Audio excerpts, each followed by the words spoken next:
Wheels up. Welcome back to the Catalyst podcast.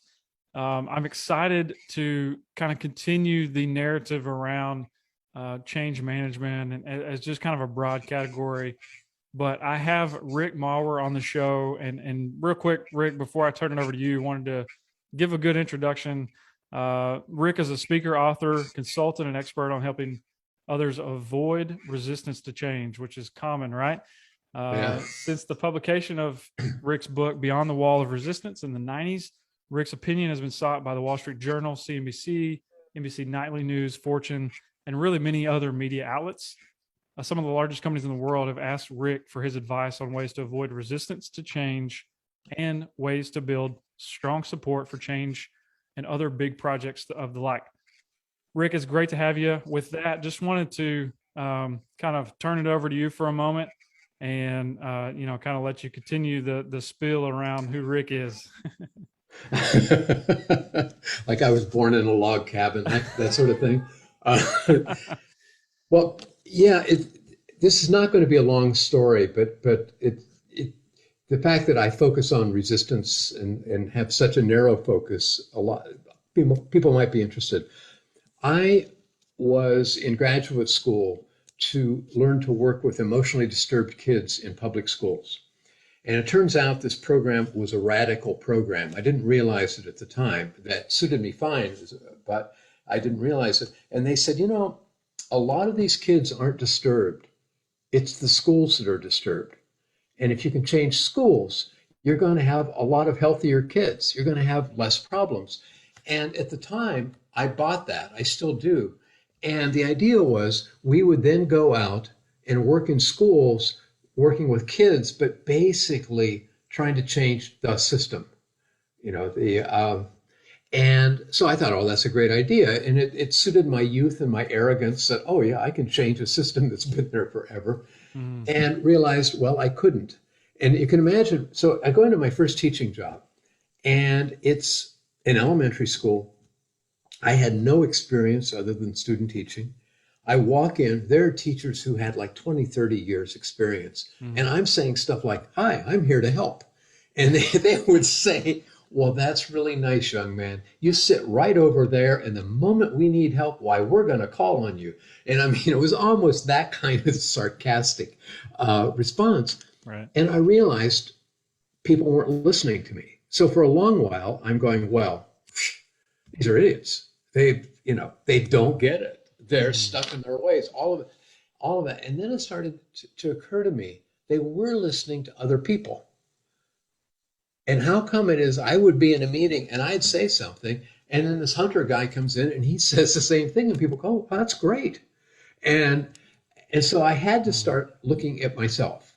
And out of that, I got interested in the field called organization development, which is the human part of what goes on in organizations, and still stuck with how do you influence people, and kept going back to school. And then a lot of my clients were really starting to lead big changes, and they kept saying, we keep getting resistance. I mean, the very thing I was getting as a beginning teacher.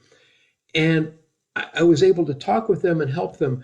But the language, well, there are two things. One is the language of resistance comes from psychology, and it's just filled with psychobabble.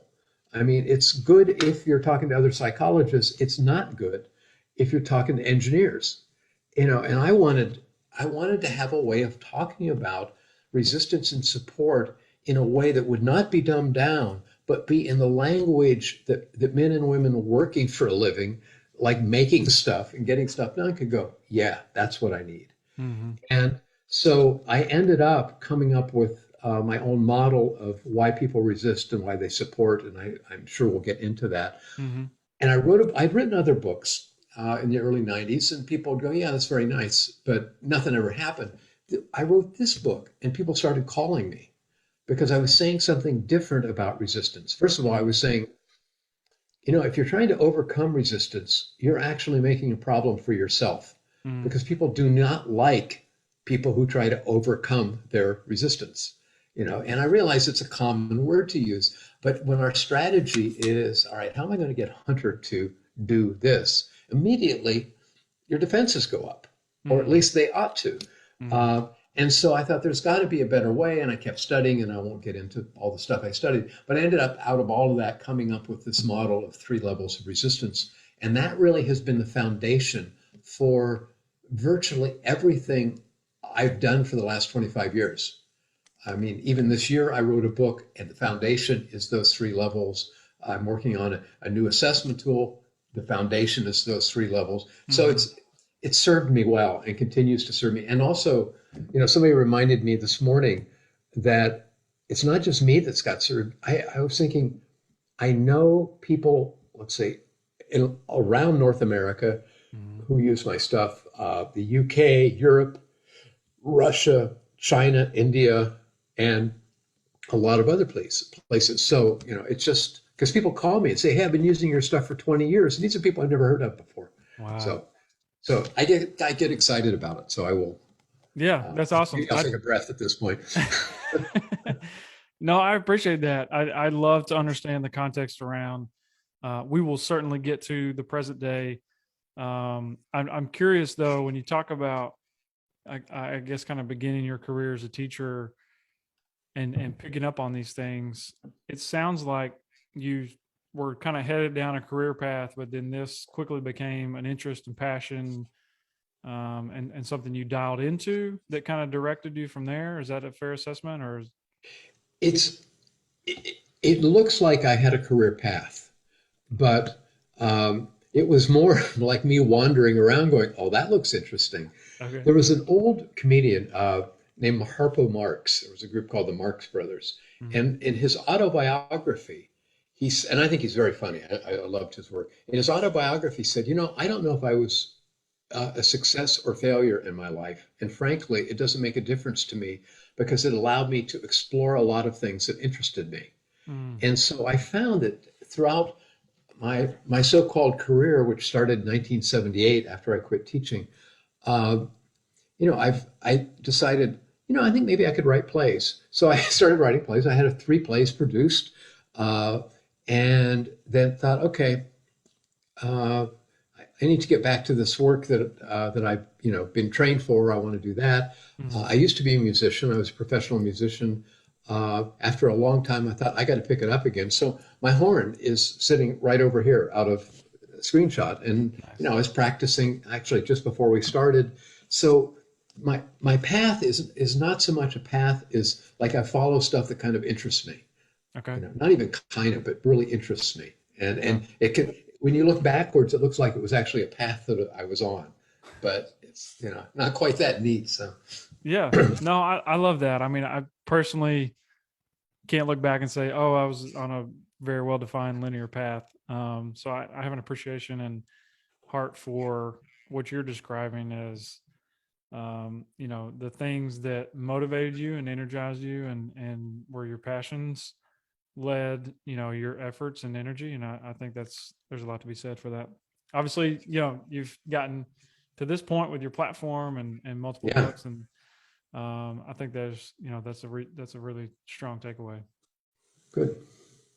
Yeah. By the way, the cool thing for me about that is that I'm getting to work with stuff that I've developed, and that by working with people continue to develop, rather than when I first started out, I would be using other people's models and theories, and I could get good at those. And I really appreciate a lot of that work. But somehow working with your own stuff and seeing it work or seeing it not work and getting surprised is a very different experience for me. And that's one of the things that keeps me energized. So, no, I appreciate you sharing that.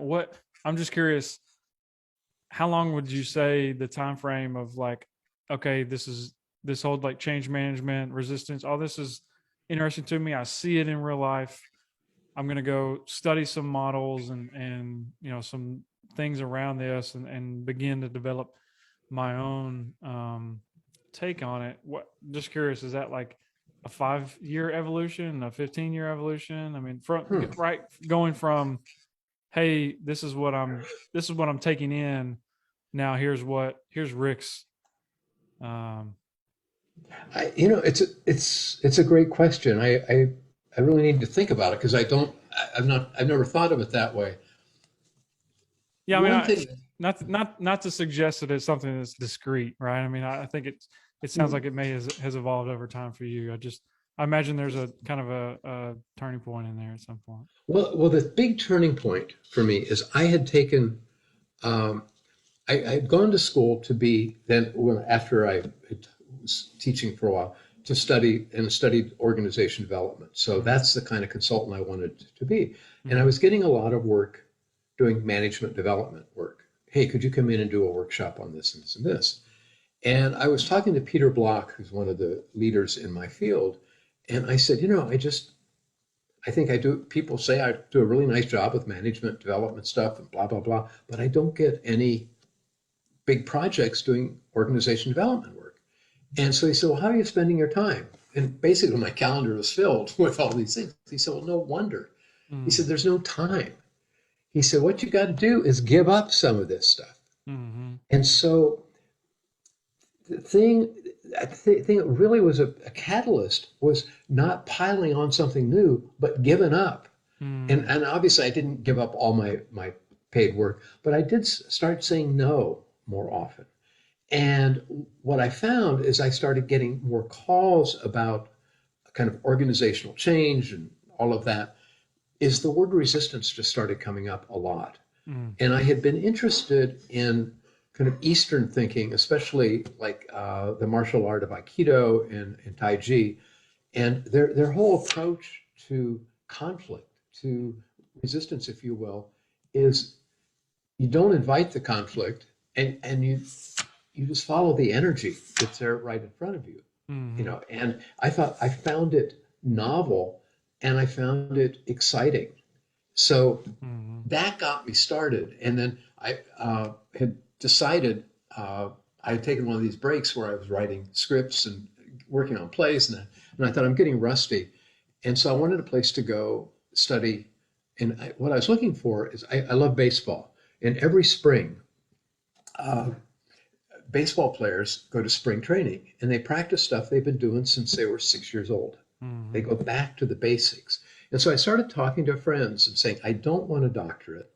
I'm not really interested in a new theory and all of that.